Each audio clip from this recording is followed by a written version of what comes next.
ტატუირების ნახვა ყველგან შეიძლება. როკ-ვარსკვლავები, გამოჩენილი სპორტსმენები, მოდელები და კინოვარსკვლავები თავს იწონებენ სვირინგით. მრავალმა თინეიჯერმა მიბაძამათ მაგალითს, ისინი ამაყად აჩვენებენ მხრებზე, ხელსა, წელსა და წვივებზე გამოსახულ სვირინგს. ზოგიერთისთვის ტატუირება რომანტიკული გრძნობების გამოხატვის შთამბეჭდავი საშუალებაა. ზოგიერთი ახალგაზრდა ფიქრობს, რომ სვირინგი ხელოვნების ნიმუშია, სხვები კი დამოუკიდებლობის სიმბოლოდ მიიჩნევენ მას. ტატუირების გაკეთება ზოგიერთ ახალგაზრდას საშუალებას აძლევს გამოსცადოს რაღაცა ახალი და იგრძნოს, რომ მხოლოდ მას აქვს საკუთარ გარეგნობაზე ზრუნვის უფლება. ტატუირება შეიძლება ანტისაზოგადოებრივი განწყობის ან ალტერნატიული ცხოვრების წესის სიმბოლოც იყოს. მაგალითად, ძალიან ცოტა ფიქრდება, თუ რისი მომტანი შეიძლება იყოს ტატუ ჩვენს ცხოვრებაში, რადგანაც არსებობს სიმბოლოები, რომლებსაც მაგიური დატვირთვა აქვთ. მათ შეუძლიათ როგორც კარგი, ასევე ცუდი. არქეოლოგების აღმოჩენის თანახმად, ტატუირება ითვლის როგორც მინიმუმ 6000 წელს და მას იყენებდნენ ეგვიპტე, მექსიკის ტერიტორია, პერუსა და ბაბილონის და ჩინეთის ტერიტორიებზე. მისი პრინციპი კი ასეთი იყო: კანს ჭრიდნენ და შიგნით ასხამდნენ სხვადასხვა საღებავებს, რაც დიდ ტკივილსა და სისხლთან იყო დაკავშირებული, ხოლო სისხლი მათთვის იყო წმინდა სუბსტანცია, რომელიც იღვრებოდა მხოლოდ რაიმე რიტუალის დროს ან შეწირვის დროს. ხოლო როდესაც მათ უნდათ ღმერთებისთვის ეთხოვათ მაგალითად უხვი მოსავალი, წვიმა, თოვლი, მზე, მაშინ ისინი იხატავდნენ დროებით სვირინგს, რომელსაც შემდეგ იშორებდნენ, რადგანაც ყოველივე კარგს აქვს თავისი უკუქმედება, ის რაც დღეს მიმჭირდება, ხვალის მავნებს. შუა საუკუნეებში ტატუ გახდა მთელი მსოფლიოსთვის ცნობილი და ისინი იხატავდნენ მათ სხვისი თვალისათვის მიუწვდომელ ადგილას, რათა არ გაეთვალათ მათი სიმბოლიკა. ადამიანი სრულიად გაუცნობიერებლად აბამს თავის ქვეცნობიერს რაიმე სიმბოლოსთან და ვერც კი ხვდება და ამჩნევს რა ხდება მის ნატიფ სხეულებში და ასევე გონებაში და გონია, რომ ყველაფერი ბუნებრივი პროცესია. ადამიანის მთელ სხეულზე გადის ნერვული დაბოლოებები, რომელიც უკავშირდება სხვადასხვა ორგანოს. ამ ყველაფერს აკუპუნქტურა შეისწავლის. მაგალითად, ხელის სერათიძე გადის ხერხემლის ნერვული დაბოლოება, ხოლო მას საღებავი აღიზიანებს და შესაძლოა გამოიწვიოს ხერხემლის დაზიანება. ასევე, არასოდეს არ ვიცი, თუ რა განწყობით გვიხატავს ტატუ მასტერი ნებისმიერ სიმბოლოს და შესაძლოა იღბლის მომტანის სიმბოლო იდეაში სრულიადაც გადავიდეს მასზე და არა თქვენზე. ან პირიქით, ტატუ მასტერმა ნეგატივით გაუცნობიერებლად დაგუხტოს. ტატუ დღემდე ხშირად გამოიყენება შამანებში და ვუდუ მაგიაში. დღეს წარმოგიდგენთ რამოდენიმე მაგიური ძალით დატვირთულ სიმბოლოს და მის ახსნას. პირველი ნალი. ნალი ითვლება ერთ-ერთ უძველეს წარმატების მომტან სიმბოლოდ. ითვლება, რომ ის ცუდი თვალისაგან იცავს ადამიანს. თუ კი ნალი ჩამოკიდებულია ბოლოებით მაღლა, ის დიდ წარმატებას მოიტანს თქვენს ოჯახში. ბალკნოტი. სკანდინავიური ეზოთერისტული სიმბოლო.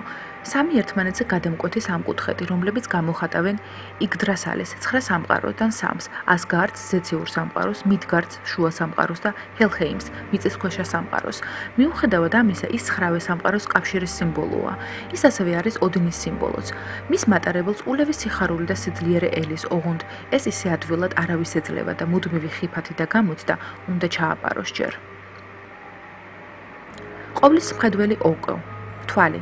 სიმბოლურად გამოხატავს სამყაროში არსებული ყველა საგნის განჭვრეტის, დანახვის, ინტუიტიურ უნარს. თვალი ზოგადად განასახიერებს ხედვის არსს და ის მზის სადარად მოიაზრება. თითქმის ყველა რელიგიაში თავისი დატვირთვა მიეცა, სხვადასხვა ეპოქასა და სხვადასხვა დროში. განვიხილოთ და ვნახოთ, სად რა ფუნქციას იძენდა. ბუდიზმში თვალი სიმბოლოა სიბრძნისა და სინათლის. ბუდას მესამე თვალი, აალებული მარგალიტი, ეს სულიერი ცნობიერება და სიბრძნეა. ამერიკელი ინდიელებისთვის გულის თვალი ყველაფერს ხედავს. ესაა დიადის სულის თვალი. ჩინურ და იაპონურ სიმბოლიკაში მარცხენა თვალი მზეა, მარჯვენა მთვარე. მეოთხე, ჰამსას ხელი. არის შუა აღმოსავლეთის ამულეტი, თილისმა, რომელიც გამოხატავს ღმერთის ხელს. სხვადასხვა რწმენაში ამ სიმბოლოს დამცველობით ფუნქციას მიაწერენ. სჯერათ, რომ ამ სიმბოლოს პატრონისთვის ბედნიერება, წარმატება, ჯანმრთელობა და კარგი იღბალი მოაქვს. ჰამსას ხელს აქვს ორი ძირითადი სტილი. ერთი მათგანი ჰგავს ჩვეულებრივ ხელს, მეორე კი გამოისახება ორი იდენტური ცერათითით. მეორე ნაირსახეობა უფრო პოპულარულია. ხელი შესაძლოა იყოს მიმართული როგორც მაღლა, ასევე დაბლა. ჰამსას ხელი ზოგ კულტურაში მიჩნეულია ჰარმონიის მომტანად. იუდაიზმში განსხვავებული ინტერპრეტაციით გვხვდება. მას უწოდებენ მირიანის ხელს და წარმოადგენენ მფლობელის ხუთგრძნობას, რომლითაც შეუძლია უფლის დიდება. ჰამსას ხელი ასევე გვხვდება ბოროტი თვალის სიმბოლოთიც, რომელიც ამ უკანასკნელისგან დამსავ საშუალებად მიიჩნევა. ტაოიზმის სიმბოლო. ტაოიზმი ეს ერთ-ერთი რელიგიაა, რომლის სიმბოლოს თითქმის ყველა ადამიანმა იცის და ძალიან მოსწონს, მაგრამ ცოტა ოდენობა თუ იცის იმის შესახებ, თუ რისი სიმბოლოა ეს, მართლაც მშვენიერი ნახატი. სიმბოლოს თეთრი მხარის მნიშვნელობა არის ცხოვრებაში და საყოველთაო ძალაუფლებაში, ხოლო შავი მხარე არის ბნელი წინააღმდეგობა. ამ სიმბოლოს ძალიან კარგი დატვირთვა აქვს და ხშირად შევხვდებით ადამიანს სხეულზე ტატუს სახით. ურობოროსი. ეს არის სიმბოლო უსასრულობის, უკვდავების, განახლებისა და ციკლის დაბრუნების. ალქიმიკოსები ამ სიმბოლოთი გამოსახავდნენ იმ პროცესებს, რომელიც ციკლურად მიმდინარეობს, მაგალითად აორთქლება, კონდენსაცია, რეინკარნაცია, მრავალჯერადი განმეორება. ვერ გამოვრიცხავთ იმ ფაქტს, რომ გველს ასევე ნეგატიურ მნიშვნელობასაც ანიჭებენ და ეს პირველ რიგში მის შხამს უკავშირდება, თუმცა ამავე შხამს უკავშირდება განკურნებაც. ამიტომ არის გველი ასეთი წინააღმდეგობრივი სიმბოლო. პენტაგრამა წარმოადგენს ხუთქიმიან ვარსკვლავს, რომელიც შედგება, უკავშირდება ხუთ სტიქიას, მიწა, ცეცხლი, წყალი, ჰაერი და სული. პენტაგრამი უძლიერესი მაგიური სიმბოლოა და მას იყენებენ როგორც დადებითი, ასევე უარყოფითი მიზნებისთვის. მიწა, ბუნებრივი ძალები და პირველყოფილი ინსტინქტები, ეს არის დაბადება და სიკვდილი, ადამიანის ყველაზე რეალური სახე. ჯანმრთელობა და სექსუალური ენერგია. ცეცხლი, ძალები, რომლებსაც სამყაროს შეცვლა შეუძლიათ. ეს არის შექმნა და განადგურება, ასევე ფიზიკური ძალა. წყალი, ყველაფერი ამოუხსნელი, ეს არის მაგია და საიდუმლო ძალა, რომელსაც ერთი შეხედვით ვერ დაინახავთ. ჰაერი, ცოდნა და ინტელექტი, ეს არის თავისუფლება, სიახლეები, ასევე ჩარჩოების სტერეოტიპების, დოგმების მსხვერპლობა. სული, ამ ოთხი სტიქიის გამაერთიანებელი, ეს არის პენტაგრამის მთავარი განმსაზღვრელი, როდესაც სული წარმოადგენს ყველაზე მაღლა მდებარე ქიმს.